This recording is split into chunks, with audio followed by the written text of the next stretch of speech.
gives a fuck about an Oxford comma? By Great 78. Who gives a fuck about an Oxford comma? I've seen those English dramas too. They're cruel. So if there's any other way to spell the word, it's fine with me. With me. Chapter 27. Coming Clean. Still Saturday, November 6th, 1999. Pegwater Flat 307, Christchurch College, Oxford, England. Theo. We need to talk about Jason. When can we meet? The words of Harry Potter's Patronus had piqued the interest of both him and Draco, albeit likely for different reasons. Hermione had only just left Potter's place before heading to the library, according to both the mystical stag and the cracks of apparition, then disapparition, emitting from Hermione's bedroom. Theo knew Draco had no love lost for the Muggle man. "The plot thickens," he mused. Jason was an interesting bloke, to say the least, Theo thought to himself.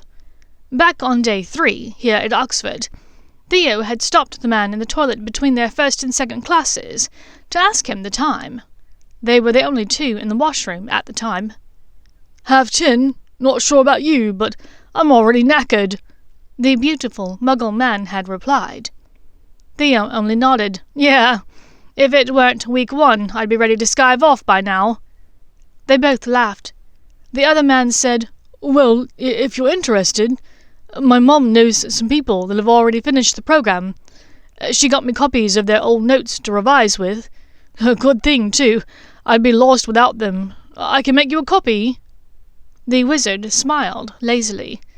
"But then, what would I do with all of my newfound free time?" The Muggle man stared at him hard in the eye for several seconds, before seeming to come to some kind of conclusion.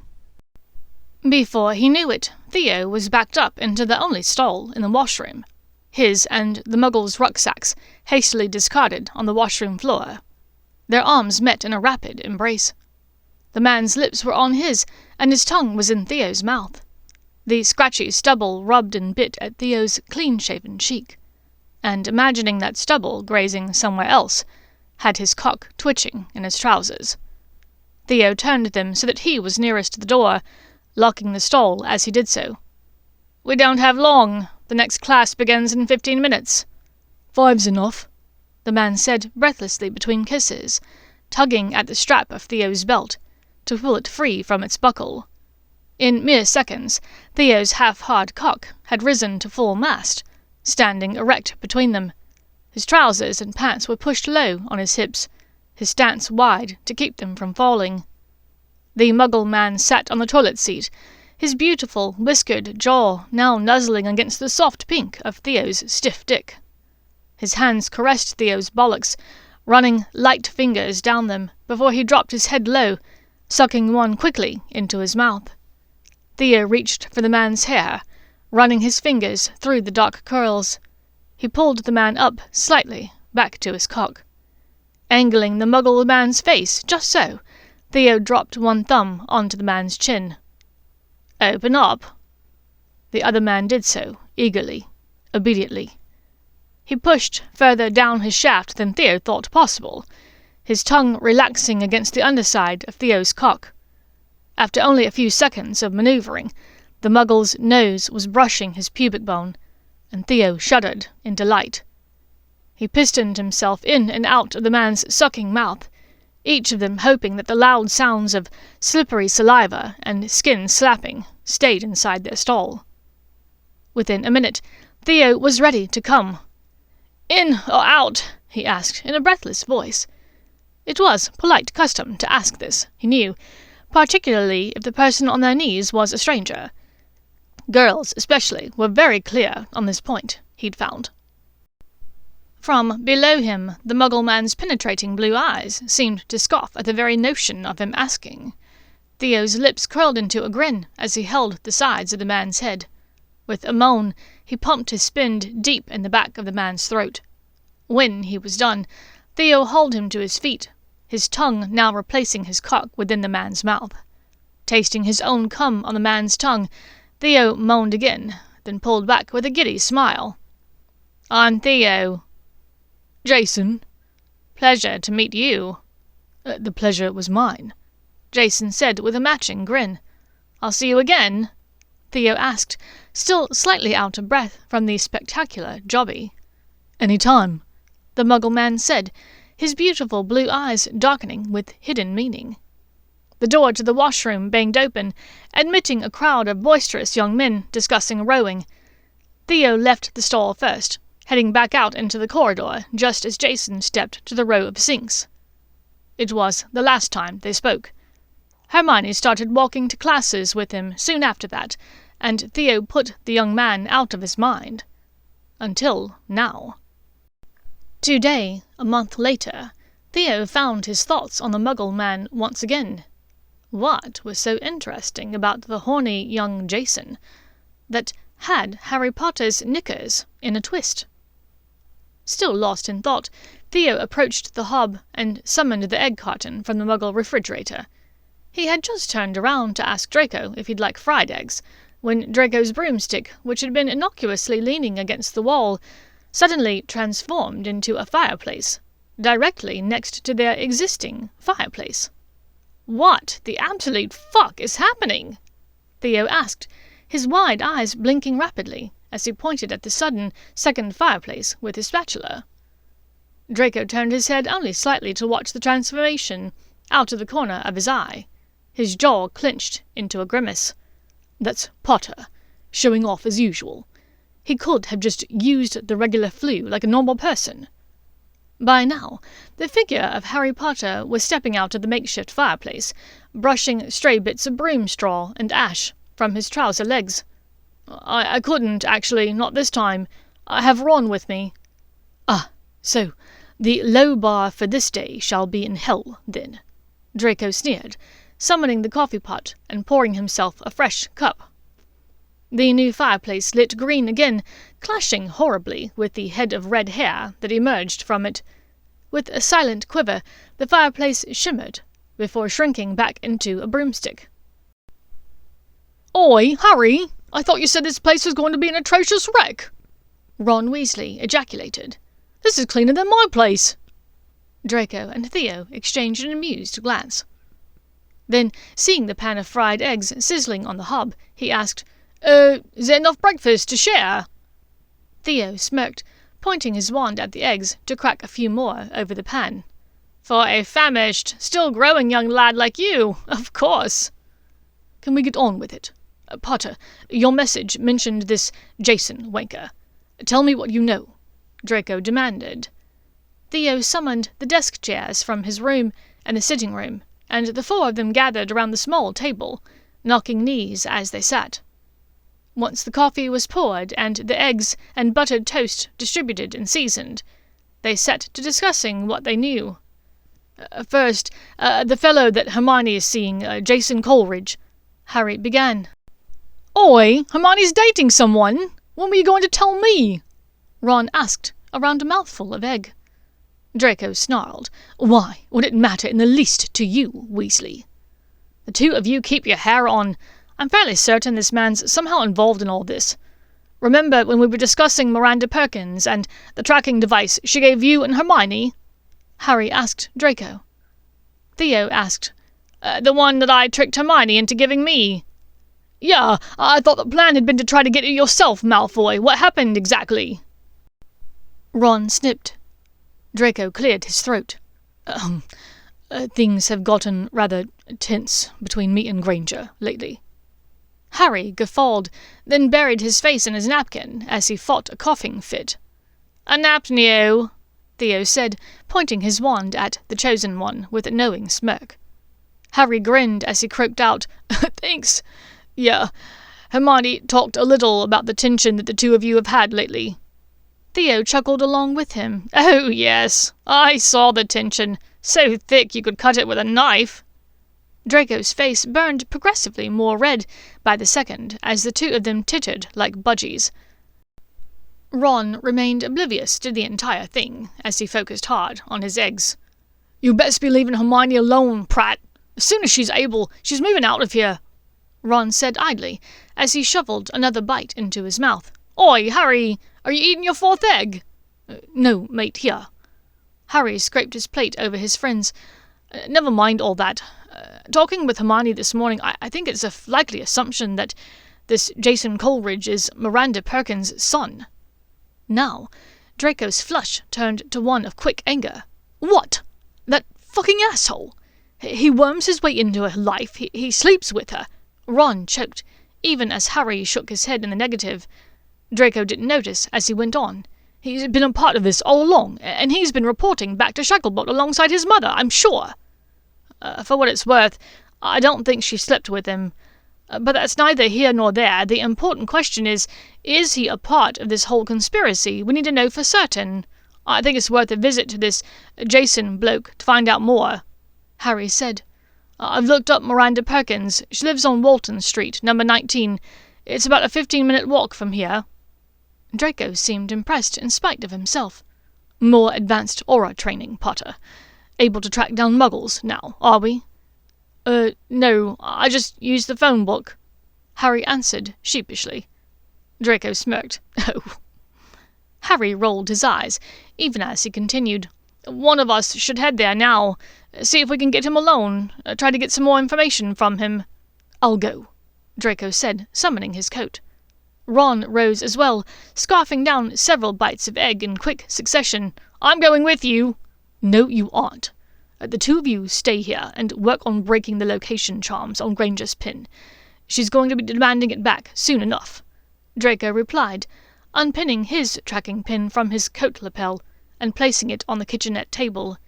He reached into his enlarged pocket for Granger's berry-coloured scarf and laid the folded bit of fabric on the table. "I'll leave mine here so that it looks like Granger is with me." "Malfoy, take Ron with you," Harry urged quietly. "I don't want—" "You need him, Malfoy. Ron's more than halfway through aura training, so he's got some knowledge on interrogation techniques. And Jason knows you by sight, so he's probably not going to be very cooperative with you. Plus, you're on probation with the Ministry. If you're caught doing questionable magic, Shacklebolt will have you in Azkaban within minutes."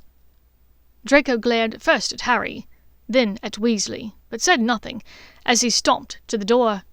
Ron raised a thunderous eyebrow at Harry before following him. "So," Theo said jovially, picking up his cup of coffee and staring at the chosen one over the rim, now that the two of them were alone. "I suppose we're on scarf duty?" Harry looked over at him in resignation. "Fine, let's do it." The two wizards tried several enchantments to break the charms on the scarf, but had no luck. After several minutes without success, Harry took off his glasses to clean them, and Theo set the Muggle coffee maker to brew another pot. "So, you still with Weasley's sister?" he asked casually. Harry cleared his throat. Sort of. She wants me to play the field a little before we make a decision to settle down. The thing is, I'm not really interested in that, to be honest." Theo gave him a hard stare. "Variety is the dice of life, Harry. If I may be so bold, exactly how many people have you bedded, mate?" Harry looked uncomfortable. It's spice. Variety is the spice of life. And in answer to your question, 1. "Bloody hell!" Theo wheezed. "It's not easy, you know." He laughed. "Potter, you're literally the chosen one. If it's not easy for you, the rest of us shouldn't stand a chance. And yet still, we persevere." Harry scoffed. "Exactly how many have you bedded?" "In the past week, around 12, Theo said. "What? How? That's impossible. A week is only 7 days," Harry exclaimed. "Potter, how was I unclear about the polyamory?" Theo tisked. "Listen, you decide what's best for you, but there's nothing wrong with seeing what's out there. Salazar's tits, you should have seen the absolute unit of perfection that graced my bed last night. Long red hair, a body to die for." Yeah? Harry asked interestedly, despite his reluctance to discuss the topic. Are you going to see her again? Pretty sure it was an instructor's teaching assistant, so probably not, Theo said wistfully. Also, it was a he, not a she. Actually, he reminded me a lot of Weasley's older brother. You know, the one that was at the Triwizard Tournament, with the long hair and the earring. He's not by chance in the field of academia, is he? Harry's face fell. No, he's not. And he's married. Theo pressed his lips together, as though considering. That hasn't stopped plenty of people. The other wizard regarded the man for a moment before saying, Let's just work on the scarf, shall we? Draco. He was taking long strides, in hopes of leaving the weasel behind, but as the man was nearly his height, it was a losing strategy. Listen, when we get there, let me take the lead, wheezed the ginger next to him. By the way, do you even know where you're going? Here, Draco's steps faltered. I think I've seen Walton Street up this way, he said, with false confidence. A hand tugged at his coat sleeve, pulling him towards a hedgerow that ran along the pavement. Let's just tuck in here a moment. Despite having zero desire to spend a private moment in close quarters with Weasley, Draco allowed it. Weasley's wand was balanced upon his hand between the two of them, and he whispered a quick spell. The wand spun, then a faint red string of light seemed to glow on the ground between them. We just follow this, Weasley said, stepping out from the hedgerow as he pushed his wand back into his pocket. Draco heaved a small sigh, unwilling to compliment Weasley, but knowing that he would have likely been unable to find this place on his own. He truly had no idea where this Jason lived, and had been walking blind, hoping to find a street called Walton. Tell me what you know about this bloke. All I've gathered so far is that his mother's a squib, so he may or may not know about the existence of magic. I know Perkins tried to reach out to his sister, Miranda, several times over the years, but never really heard much from her, and I know he's dating Miney. Begrudgingly, Draco complied. He works out a lot. Very good shape. I suppose he's intelligent enough. He's in our magical law program. He seems to not like me very much. Weasley looked as though he wanted to say something here, but somehow managed to contain himself. But he and Granger have spent a lot of time together in the last few weeks, Draco summed up. By now they'd reached the intersection of Walton and Beaumont. Once again, Weasley took his life in his hands by grabbing at Draco's coat sleeve. Let's go in here, the ginger said, gesturing to the red phone box nearby. Draco eyed the small box dubiously. It's rather cramped, isn't it? Relax, we're not going in there to get our jollies. We need a strategy, Weasley said gruffly, pulling the door of the phone box open and stepping inside. To his credit, the Gryffindor made a bit of room for him before closing the door behind the two of them. They were practically nose to nose, and Draco swallowed hard, fighting his urge not to shrink away from the man. Never mind the fact that Weasley smelled like an inept kitchen elf who'd burnt dinner. His alarmingly bright hair was even more offensive this close up. Right, so I assume you and Jason have met a time or two? Weasley began. We've had words, Draco said. Weasley twisted his lips in a wry smile. I don't doubt that. My point is, he knows you from sight, correct? Seeing where this was going, Draco nodded in defeat, lowering his eyes. Yes, he would recognize me. The ginger nodded with a self-satisfied grimace. Right, so here's my plan. We follow him, disillusioned, until we get him alone, and at some point I reveal myself and I strike up a conversation. I suggest we grab a drink, coffee, or a pint, whichever he seems open to. When we get our drinks, I'll give you a signal that I'm going to get his attention so that you can slip a few drops of Veritaserum in his drink. You'll be still disillusioned, so he shouldn't notice. In spite of Weasley's wretched odour and loathsomely unfortunate hair, Draco's estimation of the man improved. That may work.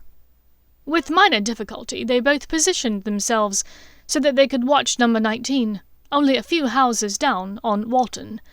Each of them performed careful disillusionment charms upon themselves, and Draco performed another one on the bottle of Veritaserum that the junior aura provided. But after an hour or so, Weasley was complaining of hunger once again, and Draco's feet were growing numb. What if I just knocked, introduced myself as a new classmate, and said I'm looking for a good lunch spot?" Weasley asked, grasping at straws. Draco had already heard the man's stomach rumbling in hunger once or twice since being trapped in such close proximity. He was beginning to understand why Granger had not batted an eye at the volume of junk food he'd been supposedly consuming in their flat. "That's not going to work," Draco supplied. Just then a movement at the gate of number 19 caught his attention. "Quick, he's coming!" The dark hair of Jason Coleridge peeked out from his hooded jacket, pulled up against the midday drizzle. Unaware of the observation by the two wizards, Jason hurried down the street towards them. "Right, we'll let him pass, and then I'll undo my disillusionment, catch up with him. You follow us. Listen for the word vinegar. When I say that, it'll be your cue to put the Veritaserum in his drink. We'll use the word ketchup if one of us needs help." "Sounds good," Draco said. He was momentarily stupefied at the other wizard's quick, decisive thinking. He'd always assumed that Weasley wasn't much for original thought, but even a broke clock was right twice a day, he supposed. The door to the phone box opened in front of him, and then Weasley appeared, having cancelled his disillusionment. "Let's go!" Invisibly, Draco followed at a distance, as Weasley appeared to stroll nonchalantly up Walton Street, turning left on Beaumont, behind Jason. After another block, the ginger had caught up to the man, pretending to be new in town, looking for gym recommendations. This began an animated conversation between the two, and Draco once again had to admit to himself that he was quite impressed with Weasley's ability to maintain this cover story. "Say, I've got an hour or so until I need to be somewhere. Care to grab a drink?" Weasley asked, after a few minutes of discussion about intervals and reps and personal records with the Muggle man. Jason caught Weasley's eye nervously. Sure, if you're game. I know a place, just up ahead here. Good drink specials." "Lead the way," Weasley agreed affably. Draco followed the pair of them at a distance of 6 feet or so, far enough away that Jason could not detect him, but close enough that he could hear everything they said. They travelled up Beaumont, then made a series of lefts and rights until Draco was hopelessly lost. They would certainly need that directions spell Weasley had used to get out of here, he thought. Finally, Jason stopped in front of a seedy-looking pub with a barely legible shingle hanging over the door. The sign depicted an upside-down triangle, transected by what looked to be a dripping piccolo. Below this, Draco could make out the pub's name, the Wet Whistle. "Is this place all right?" Jason asked Weasley, almost as if the question was some kind of test. Weasley peered a bit mistrustfully into the pub's windows, but then his face brightened considerably. "Looks great. They've got Spotted Dick, and I'm starved." Weasley threw open the door for the other man, holding it open long enough to allow the disillusioned Draco to follow. Draco did so, very reluctantly. He, too, had seen the sign that Weasley had spied in the grimy pub window, but he had the distinct feeling that the menu did not include steamed sponge with currants and custard sauce that Weasley was anticipating. The sign, Weasley had noticed, actually read, "Spotted Dick."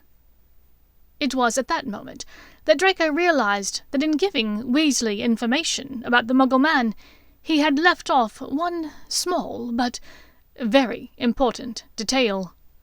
"Up at the bar, or a private booth?" Jason asked the weasel, licking his lips.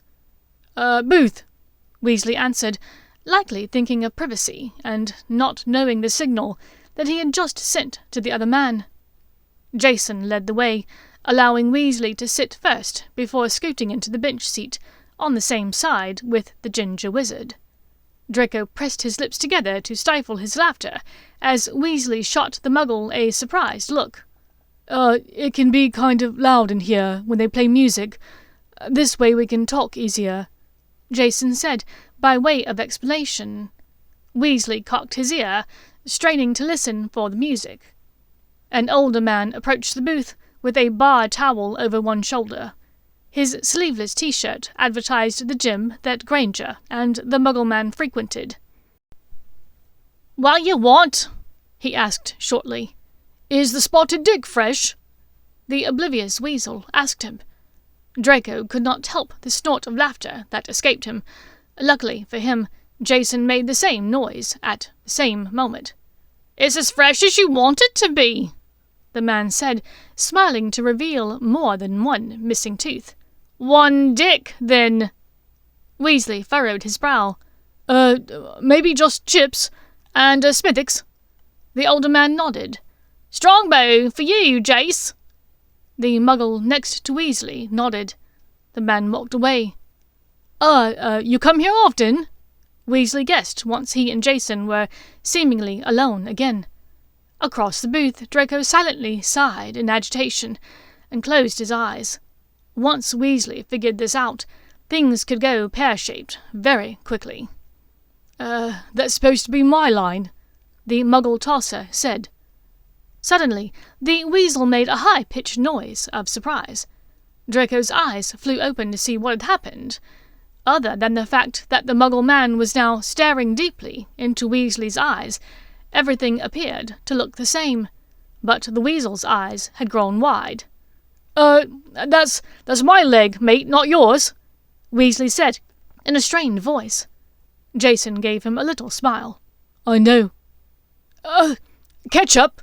Vinegar?" the weasel croaked out. Across the booth, Draco raised his hands and shoulders in an invisible shrug of confusion, but said nothing. There was no drink in front of the two men for Draco to lace with the Veritaserum. Jason drew back. "What?" I was just asking what you wanted for the chips. Ketchup? Malt vinegar?" Weasley's voice was strained as he spoke, and Draco hoped the other wizard could keep his cool long enough for the drinks to arrive. But then the Muggle man leaned close, placing his face in the crook between the weasel's shoulder and jaw. "I like mayonnaise. The creamier, the better." "Lou!" Weasley fairly shrieked. Then, gaining a measure of control over himself and his voice, he repeated, "Sorry, the Lou, I need to visit the head. Can I get past you?" "Better yet, I'll come with. I've got class in an hour or so we might as well make the most of our time," Jason said, standing to let Weasley out of the booth. To his credit, the ginger Gryffindor did not immediately bolt for the door to the street, but instead turned to the back of the pub, finding two doors. Passing the one that said Queen's, he paused at the second, labelled Bears. "What?" Weasley began to ask, but Jason pushed his waist from behind. "It doesn't matter which one, they're both the same," the Muggle man said hurriedly. Draco had to move his disillusioned body quickly to get inside the lavatory door before the eager Jason closed it behind them, slipping the hook of the lock into the eye before turning back to Weasley with a hungry grin. Actually, if you could just give me a second," Weasley started, but was immediately shocked into silence by Jason, who had rushed to him, falling to his knees in front of the wizard.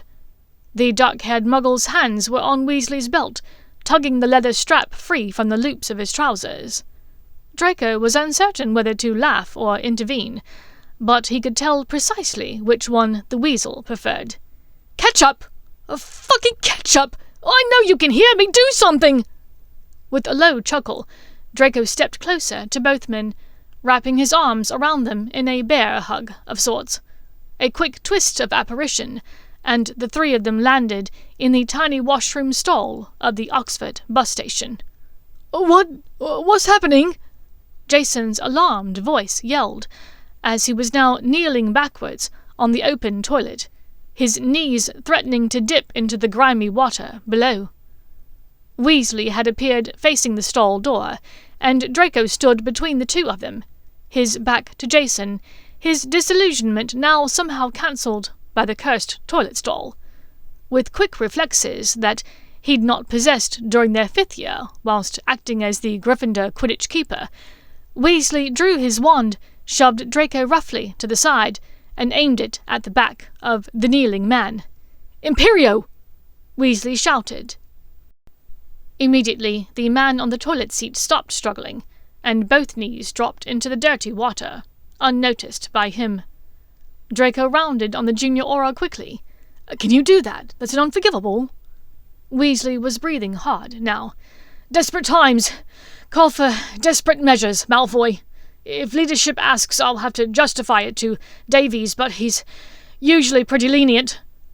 Turning back to unlock and push open the stall door behind him, the Gryffindor stepped out into the main washroom, leaning with both hands against one stained porcelain sink to catch his breath. Did you have any idea that he was that way?" Draco did know, but he was not sorted into Slytherin House for nothing. Revealing that information to Weasley after the fact would not go well, he decided. "Not a clue," he said. "First I'm learning of it." Weasley locked the washroom door into the bus station with his wand. "Colloportus! Right, so let's get that Veritaserum down his throat and get this over with." Now imperious, Jason was even more willing to perform whatever it was that Weasley asked. They had him sit on the toilet seat, and Draco tipped the vial over the man's open mouth. After a few moments, with both wizards standing at the door of the toilet stall, Weasley began to question him. "Are you a wizard?" "No," answered Jason in a flat, emotionless voice. "Is your mother named Miranda Perkins?" "Yes." "Have either of you been in touch with Kingsley Shacklebolt?" Weasley asked. "Yes. He has come to our house several times in the last few months." The two wizards looked at each other before the former Gryffindor turned back to the Muggle man. "What has he discussed with the two of you? What's he asked you to do?"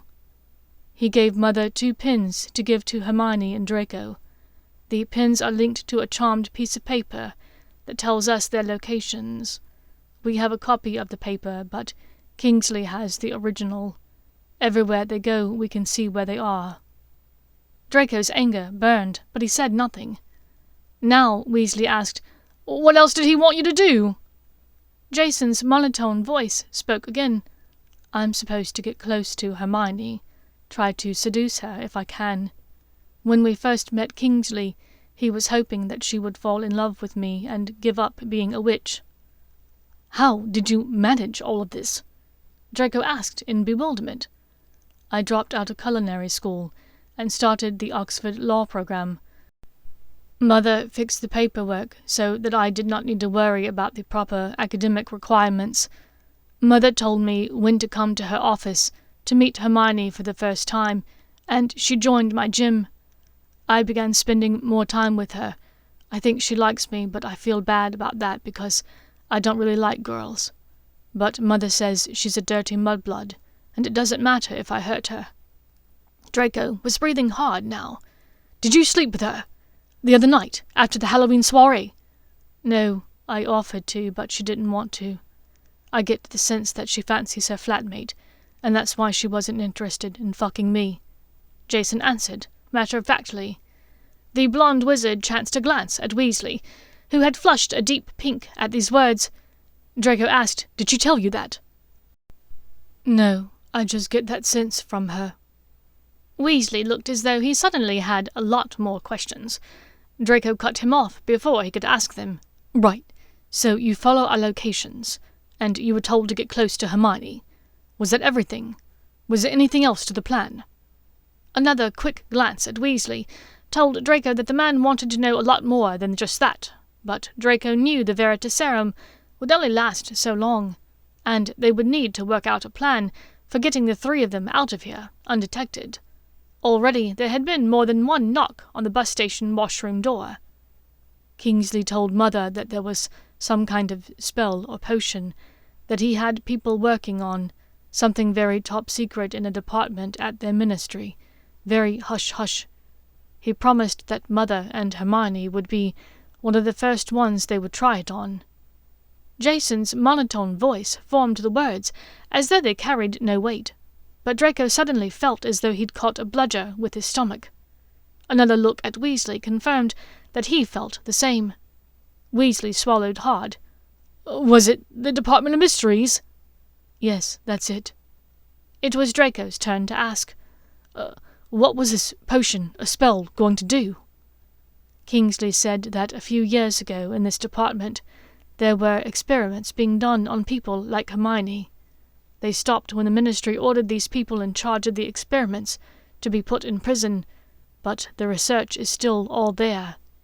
He says that because Muggleborns don't have magical parents, that their magic isn't as well tethered to their bodies. He says it can be taken out and transplanted into people from magical families, people who don't have magic themselves. "Squibs," Draco choked out. "Yes, that's what Mother says she is. Kingsley says she can get her rightful magic back, that they can take it from Hermione." Draco turned to Weasley, who had gone quite pale. "Can they do that?" he whispered. Weasley mutely shrugged his shoulders, as if to say he did not know, but it was Jason, compelled by the Veritaserum, who answered, "Kingsley says it is only a matter of time." Draco was breathing very hard now, and he felt the beginnings of a panic attack coming on, something he'd not experienced since Easter in Malfoy Manor, nearly a year and a half ago. He closed his mouth and forced his breathing to slow down. Beckoning Weasley into the other empty stall, he spoke quietly. "That had to have been Umbridge who set that up. I remember the Dark Lord's men in the Ministry reporting on her Muggle programs. She was a sick fuck." Weasley nodded. "If all that research wasn't destroyed, there could be a chance that someone is still working on this." Draco shook his head, an ill feeling spreading in his stomach. "So this isn't just about Hermione. He's not only trying to get rid of her. This goes much bigger." The other wizard seemed to consider. "It's very possible, but Malfoy, there's also the possibility that Kingsley only made this up to tell Perkins' sister." "But how can we be sure? I'm assuming your aura privileges don't extend to the Department of Mysteries. It's not like you and Potter can burst in there and demand to see all of their research." Weasley shook his head. "Highly doubtful." Draco raked his fingernails through his hair. "This is so fucked, you know?" The ginger wizard narrowed his eyes at Draco. "I would have thought you of all wizards would be on board with this, Malfoy. After all, wasn't it you that was ready to get rid of all the mudbloods our second year at school? You even said you hoped Hermione would be attacked." It was Draco, who was now red in the face with rage. "I have apologized for saying things like that. I was an ignorant child. Spoon-fed blood purity nonsense since before I was in short trousers. I know that's difficult for someone with a family like yours to understand. But I grew up believing that Muggles were different, dirty, simple-minded, to be avoided at all costs." Weasley was quiet. Draco went on. "I don't think that way now, Weasley. And anyone who so much as touches a hair on Granger's head will learn very quickly that I have nothing to lose when it comes to defending her." The silence stretched on for several seconds before Weasley spoke again in a low voice. "It's you, isn't it? The flatmate this bloke talked about. It's been you all along. How long has it been going on?" "How long has what been going on?" Draco bit out. "The two of you, behind my back?" Draco rolled his eyes. Of course, Weasley would make this about him. "There's nothing between us," he said, conveniently leaving out the fact that they'd kissed only a few days before. After all, that wasn't Weasley's business. "Are you sure? Living in the same dormitory and flat together this whole time? Giving her expensive gifts?" Weasley asked nastily. At Draco's guilty look, he went on. "Oh, you thought I couldn't figure it out? That quill and those books? Only one pompous dickhead is asshole enough to buy lavish gifts for another man's witch." Draco scoffed angrily. Another man's witch? You mean the witch you visited 3 times last year? The witch you left alone at Christmas so you could play happy family with your dumpy mother and your witch on the side? The words hit Weasley hard. He shoved Draco, both hands planted on the Slytherin's chest. Draco felt his teeth rattle as his head bounced off of the brick wall behind him, but he did not care. He leapt towards the other wizard, pushing him just as roughly. Weasley thudded hard into a full-length mirror attached to the wall behind him, cracking in a starburst pattern where his shoulder struck. The truth hurts, yeah, Weasley? Fuck you, Weasley said, but most of the fight appeared to have left the man, as his head slumped forwards. Draco stepped towards the other wizard again. She deserves better. When Weasley raised his head, his face was red and his eyes were glassy with angry tears. And you think that's you? You think you're better than me? Draco clenched his jaw, choosing his words carefully. I think I'm better for her than you were. Perhaps not by much, but I think with time I could be. Weasley wiped at his reddened face with his sleeve and took a deep, angry breath. Turning away, he strode back to the stall, where the Muggle man still sat upon the toilet seat, staring forwards, his hands resting upon his wet knees. He contemplated the man for several seconds, apparently deciding to focus on the things he could fix, and not the things he couldn't. We've got to get him out of here. I'm going to walk him back to his house. Once we're there, I'll lift the Imperius and obliviate him. Draco was quiet for a moment. Then he said, Do you want me to come with you? No, Weasley said harshly. Go back to the flat. Tell Harry what we learned. I'll walk back. Draco nodded without another word and turned on the spot. He apparated back to the flat, leaving Weasley alone with the Imperious Muggle man and his own thoughts.